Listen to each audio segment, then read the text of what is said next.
Teacher talking sports, what it does, what it do, how we live, and let's continue our series of NBA Mount Rushmores, doing one team daily, going in alphabetical order. Today's team is the New York Knicks, my favorite team. If you followed the channel, pretty sure you'd already be aware of that. But the New York Knicks, 20th of 30 teams I am doing in these NBA Mount Rushmores. I attempt to name the four best players in franchise history.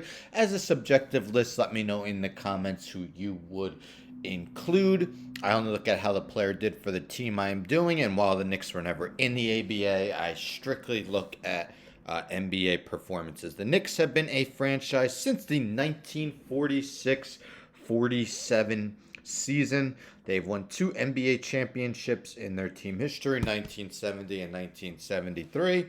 So even though I'm old, I have yet to see my Knicks win an NBA championship. Hopefully I get to see one in my lifetime at least. But anyhow, let's get into it. A lot of these recent ones, I feel like I've easily been able to name three, and the fourth has been a challenge, been between a few guys. That is the same with the Knicks as well. If you are a Knicks fan, if you know Knicks history, you could probably name three guys that will be on here real quick. And the fourth, it's really between three or four guys, to be honest. I'll name a bunch of honorable mentions at the end. But again, players are named in alphabetical order by last name. They are not ranked. Let's start with the Hoya Destroyer, number 33, Tri-Captain Patrick Ewing. Ewing played 15 seasons for the Knicks from 85-86 to 99-2000, the first overall pick in the 1985 NBA draft. He was named Rookie of the Year in the 85-86 season. Ewing was named to the Hall of Fame in 2008 in his 1,039 career regular season games with the team. Posted averages of 22.8 points, 10.4 rebounds, 2 assists, a steal, 2.7 blocks, and shot 50.8% from the field.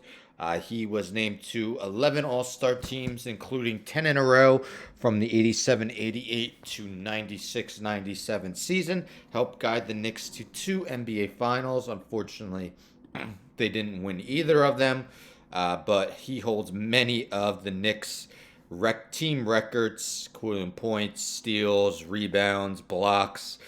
He finished three times he finished fourth in MVP voting, three times he finished fifth, once eighth, and once 11th. Ewing was once a first team All NBA and six times second team All NBA. He also made three second team All Defensive teams in his career. He is seventh all time in NBA history with his 2,894 blocks. Patrick Ewing, first member of the Knicks Mount Rushmore.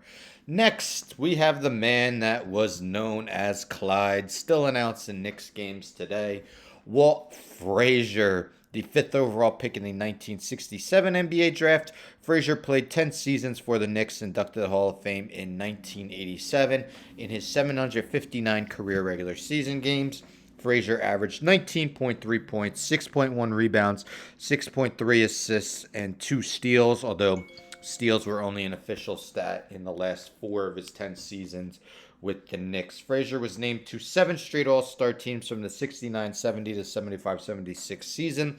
6 straight seasons, 69-70 to 74-75, was named, averaged over 20 points per game. Frazier was a key member of both of the Knicks championship teams. It was the 1975 All-Star Game MVP.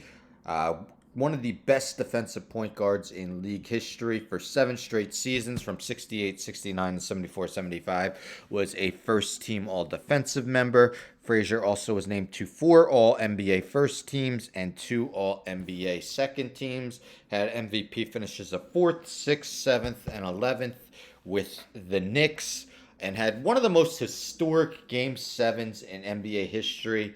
The 1970 NBA Finals. His final stat line, 36 points, 19 assists, and 7 rebounds as he helped guide the Knicks to their first NBA championship. Walt Frazier, the second member of the Knicks Mount Rushmore. Now, the third guy, this was the guy that really is ranked fourth on my Mount Rushmore. Again, you could decide between a few guys. I went with Earl the Pearl Monroe. Now, there are former Knicks who probably put up better production than Monroe, but he definitely sacrificed some of his numbers with the Bullets to gel with the guy I just previously talked about, Walt Clyde Frazier. Monroe joined the Knicks in the 1971-72 season and played with them till the 1979-80 season. His stats, again, don't tell the whole picture. 16.2 points, 3.5 assists, and a steal. Was a member of the Knicks' second championship team in 1973. The previous season helped lead them to another finals appearance, which they lost, in the 73-74 season. He helped lead them to the Eastern Conference Finals.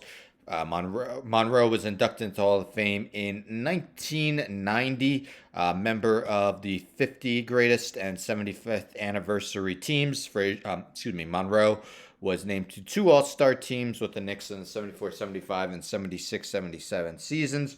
74-75 and 75-76, he averaged over 20 points a game. Ended up playing a total of 53 games with the Knicks in the playoffs. Again, I'll name some honorable mentions, but I included Pearl in my Knicks Mount Rushmore, and I actually had someone before him, but I changed him. I'll talk about it at the end. And we'll end with the captain, Willis Reed. Willis Reed was the 10th overall pick in the 1964 NBA draft. Played his entire 10-season career with the Knicks. Unfortunately, a knee injury derailed his career at the age of 31. But in his 650 games, averages at 18.7 points and 12.9 rebounds. Steals and blocks are only official stat in his last season. He shot 48% from the field, 75% from the charity stripe. He is the only Knick player to be named MVP while with the team. He was named MVP of the 69-70 season. What a season that was for Reed, as he also was named All-Star Game MVP that season and the Finals MVP. He was named the Finals MVP for their second championship as well in 1973. Reed not only won the MVP in 69-70, he was the runner-up the year before that, and in 70-71 finished fourth. Reed was an All-NBA first-team member once, All-NBA second-team 4 times, and All-Defensive Team once in his career. He had four finishes in the top 12 in field goal percentage. Again, excellent rebounder. Had 7 seasons where he finished in the top 10 in rebounds per game. Willis Reed, the 4th member of the Knicks Mount Rushmore. So again, alphabetical order by last name. We have Patrick Ewing, Walt Frazier, Earl Monroe, and Willis Reed. Again, bunch of honorable mentions. The guy I originally had on was Dave DeBusschere, who was a member of both championship teams. I ended up switching for Earl Monroe. Couple other guys who definitely could have been considered really are Carmelo Anthony and Bernard King. Some other honorable mentions include Allen Houston, Richie Guerin, Bill Bradley, Dick Barnett, and Latrell Sprewell. So let me know in the comments, do you agree with my Knicks Mount Rushmore? I'm sure most of you agree. Ewing, Reed, Frazier. Who would be your 4th? Would you go Pearl, DeBusschere, Melo, Bernard King?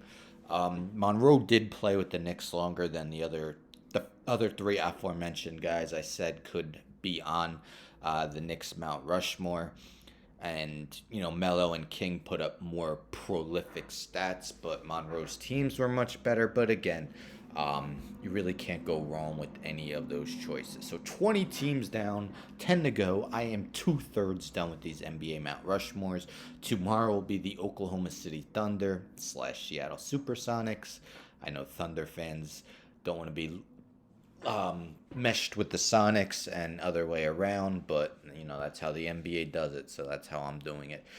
Don't forget to subscribe. Tell a friend to tell a friend to tell a friend to subscribe. Like the video, share the video, hit the bell for notifications. I'm out.